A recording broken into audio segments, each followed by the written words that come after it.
BA part first के बच्चों, आज मैं आपको रस के विषय में समझाऊंगी। मैं डॉक्टर विजयलक्ष्मी शर्मा आपको रस के विषय में समझाऊंगी कि रस क्या होता है। आज जैसे ही रस की बात आती है, आप जानते होंगे रस मतलब जिसमें क्या हुआ है वो लिक्विड फॉर्म रस।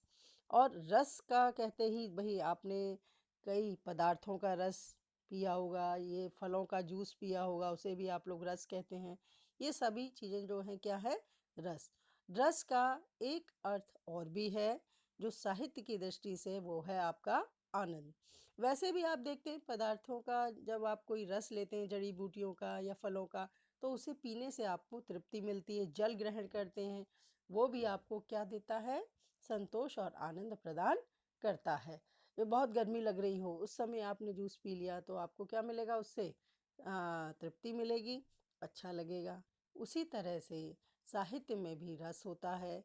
साहित्य को पढ़ने से, सुनने से, देखने से जो आनंद की प्राप्ति होती है, उसे रस की संज्ञा दी जाती। तो सामान्यतः अर्थ इसका क्या हो गया, रस का आनंद।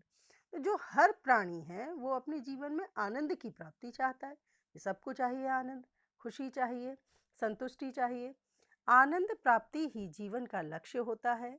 इसी प्रकार काव्य का लक्ष्य भी क्या है, आनंद की प्राप्ति ही माना गया है। रसो वैसे के अनुसार रस को ब्रह्मानंद सहोदर माना गया है। तो अब हम ये देखिए, ब्रह्मानंद सहोदर मतलब ब्रह्म आनंद के तरह, परमात्मा आनंद। ये कहते हैं ना कि व्यक्ति जो है अगर कोई भी ज्ञान प्राप्त करता है तो उसे क्या होती है, खुशी होती है, आनंद की प्राप्ति होती है। उसी तरह से परमात्मा को पाने की जो व्यक्ति की ललक होती है, परमात्मा मतलब जो सब सुख का सागर है, तो हर व्यक्ति को सुख चाहिए, तो वो जो है उस ब्रह्मानंद सहोदर की तरह माना गया है।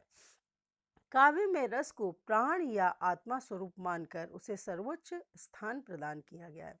रस को क्या माना जाता है, ये प्राण तत्व है, आत्मा है, और इसलिए उसको काव्य में रस को सबसे ऊपर स्थान दिया गया है।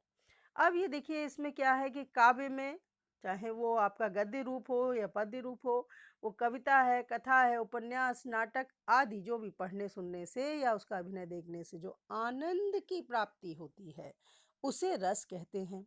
अब बात आती है रस के भेद। तो रस के जो मुख्यतः भेद माने गए हैं वो 9 माने गए हैं, लेकिन कुछ आचार्यों ने वत्सल और भक्ति को भी पृथक से रस माना है। तो एकादश रस की भी कल्पना की है, और एक और नया रस और सामने आता है, वो है बौद्धिक रस। तो इस तरह से ये रसों के प्रकार हैं। अब यहाँ पर हम आपसे रसों के जो ये पूरे 11-12 जो प्रकार हैं उन सब की चर्चा करेंगे। तो सबसे पहले आता है, जैसा कि मैंने आपको चार्ट में दिया गया है, कि वो है श्रृंगार रस। अब आप ये देखिए कि श्रृंगार रस जो है, उस रस में कौन कौन से उसका जो है, जो स्थाई भाव है, मैंने आपको इसमें चार्ट में बताया है कि स्थाई भाव क्या है उसका, रति या प्रेम, जिसे आप प्रेम के नाम से जानते हैं। तो जो स्थाई भाव है, यानी कि जो स्थाई भाव है वो क्या होता है, वो भी आपको जानना जरूरी है। अभी पहले आप ये देख लीजिए कि चार्ट में मैंने आपको श्रृंगार रस का जो स्थाई भाव है वो रति यानी प्रेम बताया है। आलंबन विभाव होता है रस में, उद्दीपन विभाव होता है, अनुभाव और संचारी भाव।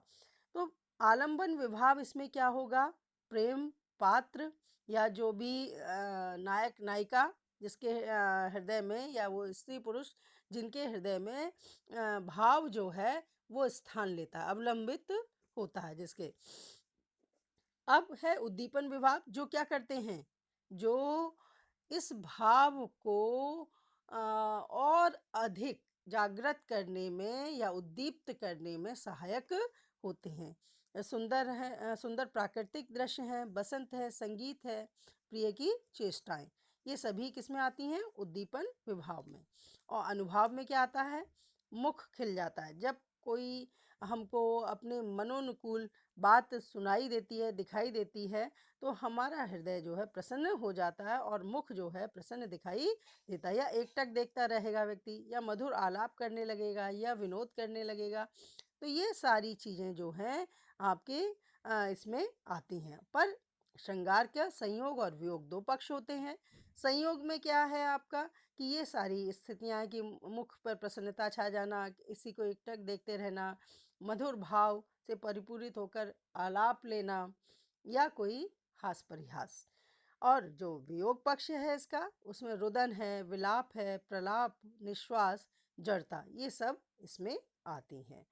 तो ये सभी चीज़ें जो हैं और संचारी भाव में ये प्रायः सभी चीज़ें हमको देखने को मिलती हैं। अब मैं आपको इसको ये मैंने चार्ट दिया है, इसको आप पढ़ लीजिएगा, समझ लीजिएगा। तो श्रृंगार के विषय में बताया, उसी प्रकार से आपका क्या है, पहले मैं एक बार इसको पूरे चार्ट को आपको बता देती हूँ इसमें क्या-क्या है, फिर उसके बाद आपको इन सभी को फिर समझाऊँगी कि स्थायी भाव क्या होता है, आलंबन विभाव क्या है, उद्दीपन क्या है, अनुभाव और संचारी भाव। ठीक है? अब इसमें हास्य का हमने जो स्थायी भाव है, वो हास यानी हँसी बताया है। आलंबन विभाव में जिसको देख सुनकर हँसी आए, जैसे कोई विदूषक हो, कुछ इस तरह की चेष्टाएँ कर रहा हो या रूप उसने अपना ऐसा बनाया जिसे देखकर क्या होता है, हँसी आ जाती है। आलंबन की या उसकी बात इस तरह की होती है। आलंबन इसमें उद्दीपन विभाव में आलंबन की जो विचित्र चेष्टाएँ हैं, विचित्र वेश या कथन या कोई अन्य विचित्रता, ये सारी किसमें आ जाती हैं? ये हमारे जो भाव हैं उनको और अधिक जागृत करती हैं, यानी उसको परिपुष्ट करती है। जागृत करके जो उसको आगे बढ़ाती है, वो और अधिक हमारे मन में जो है प्रबलता से अपना स्थान ग्रहण करता है। फिर अनुभाव है, और जब इस तरह का हो जाता है तो फिर वो अनुभाव जो है यानी कि उद्दीप्त होने के बाद जो भाव दिखाई देते हैं, वो किस रूप में दिखाई देता है? हास्य रस में वो मुस्कुराना, हँसना, लोट-पोट हो जाना या हँसते-हँसते आँसू आ जाना। और जो संचारी भाव हैं वो क्या कहलाते हैं? जैसे हर्ष है, जो उसमें चंचलता आ जाती है, चपलता जिसे कहा गया, या आलस्य। अब तीसरा है करुणा। तो करुण रस है, उसका स्थायी भाव है शोक।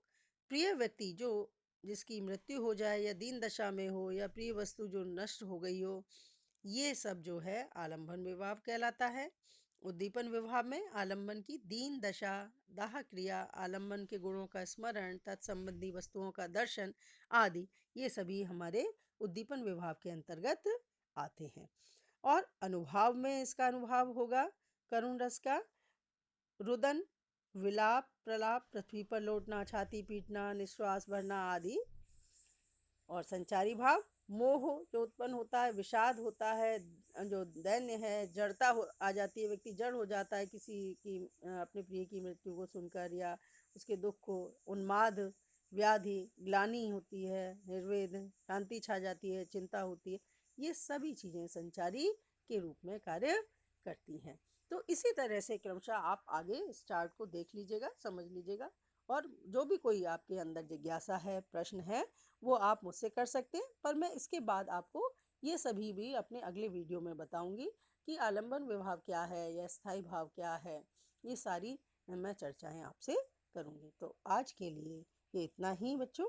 इसको आपको ठीक से अपने पास नोट कर लेना है, पढ़ना है, समझना है, और ये सारी स्थितियाँ आपकी मैं समझती हूँ जो मेरा दूसरा वीडियो होगा, दूसरा तीसरा क्रमशः बताती जाऊँगी, उन सब से आपको स्पष्ट होता जाएगा।